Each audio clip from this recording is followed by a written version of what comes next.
here for Board Game Geek TV, SN 2013. I'm sitting down with Maurice van den Garden. Yes, Pretty that's good. about that. I'm Paul Mulders Hi. of Quinnet Games. Yes. You guys have brought us. I mean, look with the guy. Yeah, and he's evil. I was very amused by this cover. It felt like it needed a very dramatic introduction. That's what he is going to do right about now. Oh no. I might. Next year, come in costume. Just saying. Yeah, we were. They could. And the Scary long fingers. Yeah. Yep. I will. It's almost Halloween back in America, so. Yeah, indeed. It would have. Okay. Well, there's a theme to this. You're all adventurous and you're adventuring out in this forest. It's almost like a role-playing game. And you find this small door which you go through, and there's this flash and bam, and a warlock appears in front of you and vanishes you to a land of Norcobia. Yeah, Norcobia.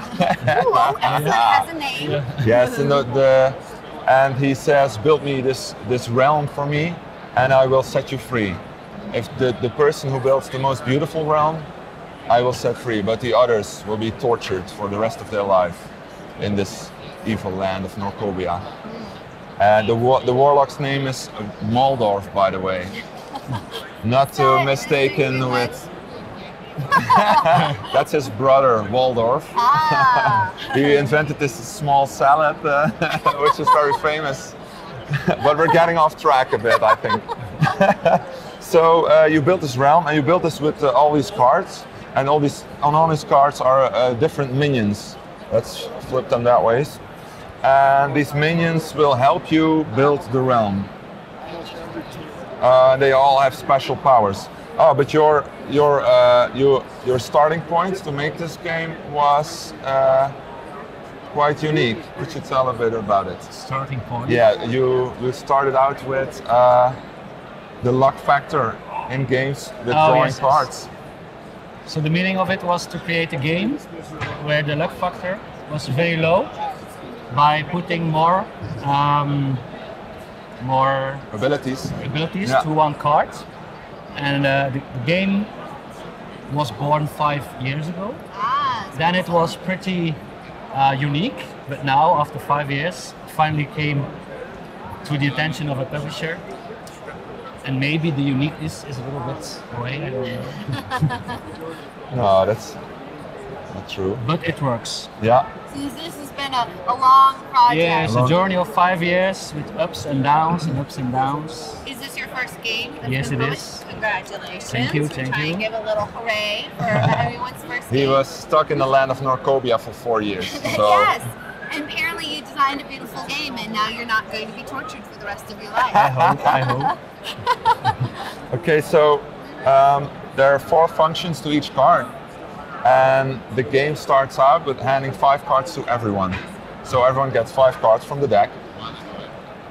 Oh, it's all wizards. That doesn't matter. I just display my 5 cards right here. And before you start the game out, you have to play 2 cards onto the board. And this is a private player's board. Each player gets a board like this. And then he has to decide on whether to play a card in the gold mines or in the dungeon. And the use of these 2 options is that if you play a card in a gold mine, you look at the little gold symbol right here. And if you look closely, each race has its own different value. And if I play what the gold is used for will be more clear later because the cards which are played here by the different players are going to be auctioned after 3 rounds. So there will be, depending on the number of players, let's say 3 because we are 3. There will be 3 cards in here, and with this gold you can bid on the cards. But I'll come to that a little bit later because we need the functions first to get what the cards will do. So that's the gold. This is the dungeon. You can lock them away. The race, all the minions or creatures. We're not very nice either, are we? No, but they are going to work for us. we had a mutual agreement with all of them, and they agreed to help us. Although he looks a little bit evil or angry. And he represents a resource to build. So you look only at the color of the shield,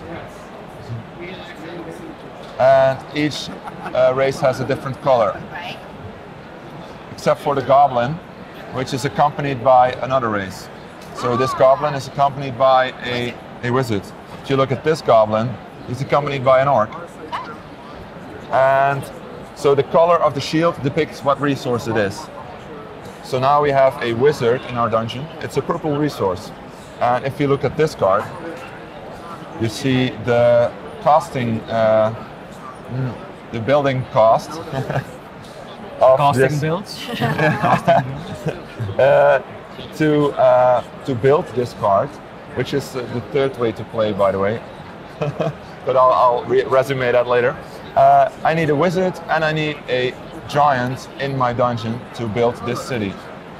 So if I want to build the city, I play the card in my grid, in my realm, and I pay the costs into the discard pile. The goal of the game, which we might have had to mention a little bit earlier, I said you had to build a realm, and the most prettiest realm is the winner.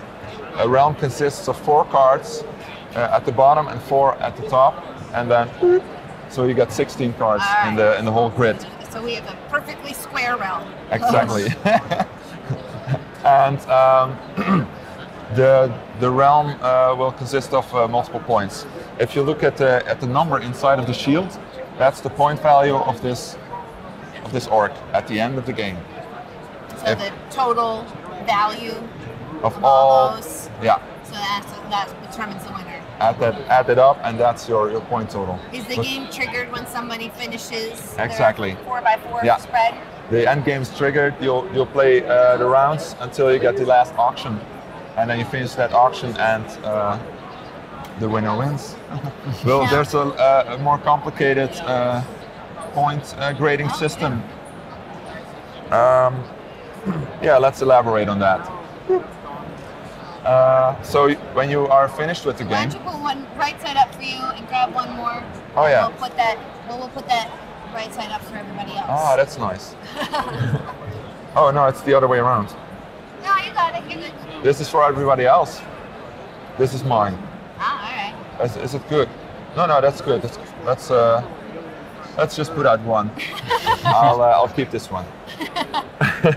They just need to see this. I'm sorry. I was thinking it was upside down. No, it's okay. That is my No, it's bad. okay. Okay, here we go. Way ahead of you. Way ahead of you. You are. So number 1, you look at the giants. Giants can be built anywhere in your grid, but if you build the giants at the corner and at this part, which this is shown here, okay, so the ones. then only they are scored. Okay. I'll have to go through the. Wizards here, you want them not That's on exactly that the other way bottom around. left edge. And if you start scoring, you look at where are my giants at. That's the sound of a rap song. Where my giants at. And these ones get turned face down. They don't score the points here, and they don't get involved in the later scoring, which we'll get to. Same goes for the wizards. They also are turned face down when they are done there. So it's really a wizard. I didn't just put a card down there. It's legit. This one goes there, and this is 3 points at the end of the game. Got it. All right, what few other things we have here? Yeah, number 3 is the point values in the top left corner. Yeah, you add them up after you've cancelled them out. 4 is the humans. Humans are happier when they are together. So if you have a human right here, it's 1 point. But if you have another human right here, it's 1 point plus 2 points, which makes 3 points. And let's just move this wizard right. He's in an inconvenient spot. So this is 1 point plus 2 points plus 3 points, and it makes 6. So you need to stack these humans together, just like real life. I have thought really long about it. So he was watching out of the window all day, and what should I do? All right. So all these youngsters hanging around. Number 5. All right. Number 5 is if you have 1 creature of each color in your round, you get extra points. Okay. And 6. And 6 is the majority rule. So if you have the most giants, they compared to other players. Yeah, compared to other players, you get 6 points. For wizards, it's the same, but these excluded ones aren't counted. So you just count the ones you have. Legal ones. Yeah, the legal ones. Humans, it's the same. Orcs as well, but you get only 4 points. And the little teeny people and the goblins will give you 2 points. It can also help you with travel, perhaps. Yeah. There's also another action which I should explain. Really quickly, yes. So I told you can play a card in your dungeon. It's a resource. This one's gold, and play it as a building. But there's a fourth way to play your card, and it gives you a power. I don't think it's too small written probably, but each power gives you another ability from the cards. Okay. So if you play a human, you get to draw 3 cards from the stack. And if you play a wizard, it gives you a little bit more interaction with other players. So you can exchange one of your cards with the cards of a different player. And you can swap this little 0 points for a big 4-pointer or something like that. And they will get really upset with you. If you play an orc, you get to destroy 1 card of a different player. You place a destroyed city over it, and it's gone. It doesn't score anymore. And there's a giant who protects this, which lets you build a dragon. All adjacent cards are protected from attacks. Ooh. Yep. There's some more abilities there. Well, but, I think that gives us a good flavor of the game. Awesome. Oh yes, excellent. So Fabrice, Paul, thank you so much for stopping by and showing us Warlock, and good luck with the rest of the show. Thank you very much.